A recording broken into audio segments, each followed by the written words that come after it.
बहुत शुक्रिया इमरान साहब वक्त के लिए। इमरान साहब, हम देख रहे हैं कि बर्फें पिघलने लगी है। आपने ठीक कहा, बिल्कुल इसी तरह ही बर्फ तो जरूर पिघलने लगी है, लेकिन हम जो आपने पहले बात की कि ये जो बर्फ पिघल रही है इसके पीछे वजूहात क्या है, मुतारिक क्या है और इसके पीछे इंडिया का मंसूबा क्या है, इसको देखना बड़ा जरूरी है हमारे लिए। क्योंकि इस वक्त जो सिचुएशन है, अभी आपको पता है हार्ट ऑफ एशिया कॉन्फ्रेंस भी हुई है, अभी जारी भी है, वो अभी मिनिस्टर साहब भी हमारे वहाँ पे गए हुए हैं। हम लोग शायद इससे जसूस में थे कि शायद वहाँ पे कोई बैकडोर डिप्लोमेसी हो, कोई उसके ऊपर बात हो, लेकिन अभी तक उसकी जो खबरें हैं वो हमारे तक नहीं पहुंच रही। लेकिन जो इंडियन मीडिया कह रहा है वो यही परसेप्शन अपना क्रिएट कर रहा है कि पाकिस्तान के साथ बड़े अच्छे हालात हो गए हैं, और वो इंडियन मीडिया जो वहाँ पे इस वक्त खबरें चला रहा है वो यही खबर चला रहा है कि प्राइम मिनिस्टर साहब की तरफ से कहा गया है कि ट्रेड जो कि इंडिया और पाकिस्तान के दरमियान में काफी देर से रुकी हुई थी उसको उसकी बहाली के लिए कहा गया है। अच्छा। और उसके लिए उन्होंने ये नहीं कहा कि ये इंडिया की तरफ से कहा गया, उसकी तरफ से इंडियन मीडिया में ये परसेप्शन दिया जा रहा है कि ये पाकिस्तान की तरफ से प्रधानमंत्री ने कहा है कि ट्रेड जो है वो ट्रेड के जो रिलेशनशिप में देखें स्टार्ट तो होने चाहिए हर चीज, लेकिन मसला ये है कि ये तो सारी में वही चीजें हैं ना जो पहले हिस्ट्री बैकग्राउंड में चल चुकी हुई है। हमें तो अब ये देखना है कि सीज फायर हो गया, ठीक है, हार्ट ऑफ एशिया में मीटिंग हो गई, पानी के तकाजे के ऊपर बात हो गई, हमने ट्रेड भी खोलने के लिए उनको कह दिया, लेकिन हमारा जो वन टाइम उनसे जो एजेंडा है वो है कश्मीर। हमें ये बताएं कि बजाय इन 4 स्टेप जो इन्होंने पहले किए हैं, इन 4 स्टेप से सबसे पहले इनको कश्मीर के ऊपर बात करनी चाहिए। इमरान साहब, आपको क्या लगता है कि भारत जो है टेबल टॉक पे आएगा कश्मीर इशू पे? मिस, अब जिस तरह की सिचुएशन है, मैं आपको एक चीज बता दूं कि इंडिया का फाइनेंशियल ईयर जो है वो क्लोज हो चुका है और 1 अप्रैल से इन लोगों ने जो बजट था वो एप्लीकेबल किया है पूरे इंडियन सिटीजन के ऊपर जी। अब उस बजट के लिए थोड़ा सा मैं आपको सिर्फ ये एक्सप्लेन कर दूं कि ये बजट जो है ना, इस बजट में इंडियन अवाम जो है ना उसकी पूरी तरह से बैंड बजा दिया मोदी हुकूमत ने। बिल्कुल। मतलब इतनी को महंगाई, हर चीज की महंगाई, ना के फूड्स आइटम बल्कि इलेक्ट्रॉनिक्स, बल्कि हर चीज के ऊपर जो है वो मुसलसल तकरीबन 10 से 15% टैक्स लगा दिया गया है। इवन के वहां पे कोरोना वायरस की वजह से जो अनएम्प्लॉयमेंट की जो सिचुएशन थी वो तो बहुत खराब थी, लेकिन मोदी हुकूमत ने उसके ऊपर एक ऐसा कानून लाया जिसमें उन्होंने ये चीज डिसाइड कर दी है कि 5 घंटे मुसलसल काम करने के बाद 30 मिनट की ब्रेक दी जाएगी और 30 मिनट की जो ब्रेक है उसका कोई भी मुआवजा नहीं दिया जाएगा।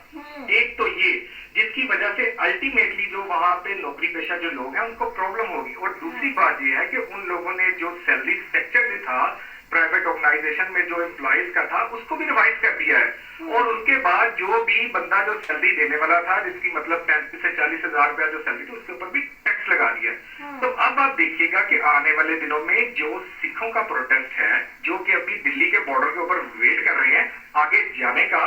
आप देखिएगा अभी आज से जो नया ये बजट का जो कानून जिसमें बहुत सारे जो चीजें हैं वो एप्लीकेबल की गई है, जिसमें महंगाई का एक बहुत बड़ा बम गिराया गया है इंडियंस के ऊपर भी, और जिसमें बिजली भी है, फूड आइटम भी है।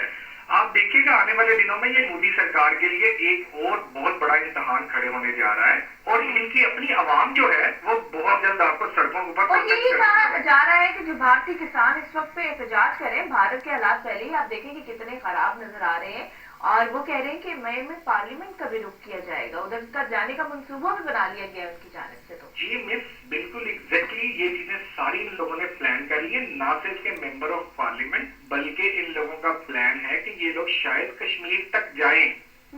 ये अभी इस चीज की कोशिश भी कर रहे हैं कि हम लोगों का ये जो प्रोटेस्ट है ये अगर दिल्ली की पार्लियामेंट में अगर हमारी बात नहीं सुनी जाती, अगर वहां पे हमें रोका जाता है, हम पे तशद्दुद किया जाता है, और अगर हम वहां पे भी 20-25 दिन बैठते हैं और हमें कुछ नजर नहीं आता, तो हम इस प्रोटेस्ट को लेके अगले जो इनकी स्टेट है वहां पे ये लोग निकलेंगे और ये कोशिश करेंगे कि जितने भी बॉर्डर जहां से ये भारत कनेक्ट होता है हर उस बॉर्डर तक जाके वहां पे अपना प्रोटेस्ट रिकॉर्ड करवाएंगे। इमरान साहब, हमने ये भी देखा है कि अगर ये लोग प्रोटेस्ट रिकॉर्ड करवाएंगे तो पहले हमने देखा कि मोदी सरकार ने अपने ही लोगों के ऊपर पानी बंद कर दिया था, इन लोगों का जो किसान वहां पे एहतजाज कर रहे हैं। एक बहुत सर्दी की लहर थी, उस दौरान ही वो अपने बीवी बच्चों को लेके बैठे रहे, और अब तो उनके लिए बहुत ईजी हो गया क्योंकि वो कहते हैं हम अपने मंसूबे बना चुके हैं सारे। बिल्कुल मिस, एग्जैक्टली उन लोगों ने समझ लेंगे जिस तरह सर पे कफन नहीं बांधा जाता जी, इस तरह इन लोगों ने अपना पूरा एक प्रोटेस्ट, एक अपना एम, एक अपना एक पूरा शेड्यूल बना चुके हुए हैं। और इंडियन गवर्नमेंट जो है, खास करके मोदी सरकार जो है, ये ओछे कंधों से बाहर नहीं आती, लेकिन अब जो सूरत हाल है वो थोड़ी सी मुख्तलिफ है। वो मुख्तलिफ इस तरह से है कि एक तो ये प्रोटेस्ट जो है ये 100 से ज्यादा देश के ऊपर जा चुका है। दूसरी बात ये है कि इस प्रोटेस्ट को ना सिर्फ इंडिया बल्कि दूसरे ममालिक जो इंटरनेशनल लेवल के ऊपर है वहां पे भी इसको पेजराई जो है वो मिल चुकी हुई है। अब इंडियन जो गवर्नमेंट है उसके लिए थोड़ा सा मुश्किल होगा इनके ऊपर तशद्दुद करना। इनके ऊपर देखिए बहुत ज्यादा किसान जो है वो इस वक्त कोरोना वायरस की वजह से हॉस्पिटलाइज हैं और तकरीबन 600 से 700 जो है उनकी डेथ भी हो चुकी हुई है। तो जो ये सारी सिचुएशन है उस सारी सिचुएशन को देखते हुए अब इंडियन जो गवर्नमेंट है उसको ठीक है इंटरनली उसको बहुत ज्यादा प्रॉब्लम है लेकिन एक्सटर्नली भी उसको बहुत ज्यादा प्रॉब्लम जो है वो उसके लिए बढ़ती जा रही है। और अगर ये इंडियन अवाम जो है ये महंगाई की वजह से अनएम्प्लॉयमेंट की वजह से रोड्स के ऊपर निकल आती है और किसी तरह सिख जो एहतजाज कर रहे हैं किसान का इस प्रोटेस्ट में इनका लिंक हो जाता है तो आप देखिएगा आने वाले दिनों में इंडिया की जो सिचुएशन होगी वो बहुत खराब होगी। बहुत शुक्रिया। और दूसरा में एक और चीज मैं आपको बता दूं जो आपने बात की ना पहले कि इंडिया को हम लोगों को देखना चाहिए कि वो बैकडोर में मैं आपको थोड़ा सा एक्सप्लेन कर दूं। 10-11 राफेल तैयारे जो इंडिया ने फ्रांस से खरीदे थे